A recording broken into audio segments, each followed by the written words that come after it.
A house worth $3 million was abandoned and forgotten since 1895, until somebody finally dared to enter. Exactly 278 years ago, in 1741, a beautiful house was built in London, Malplaquet House.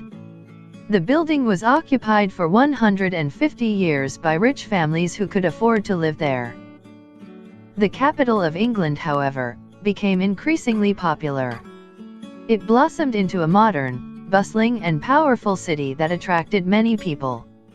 The last time the house was inhabited was in 1890, falling derelict since then.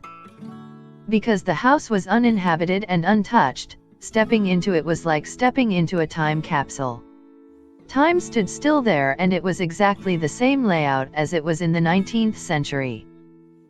The historic building, nowadays described as one of the forgotten mansions, was designed by Thomas Andrews. The first owner of the house became a widow to a wealthy Jewish businessman. The Malplaquet House was surrounded by concrete walls and iron railings. The inside walls were covered with historic artifacts and made the house very special. But then World War II broke out and the house was heavily damaged in various air raids.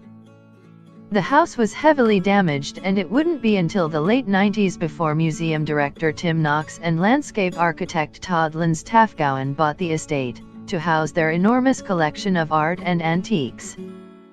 For the most part, the Malplaquet House was restored to its former glory. The house was also decorated to its former style. Even the toilet was decorated historically and hung with paintings. Despite the damages inflicted during the Second World War, the hallway and the stairs were left undamaged.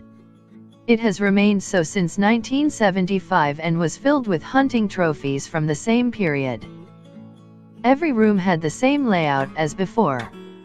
Even the dining room. They have tried to make it look exactly as it did before it was damaged. The cellar was so large and impressive that there was enough space to turn it into a wine storage facility. After a long time, the property was put up for sale again in 2016. The English Daily Telegraph described the building as possibly the most beautiful and restored Georgian private house in the country.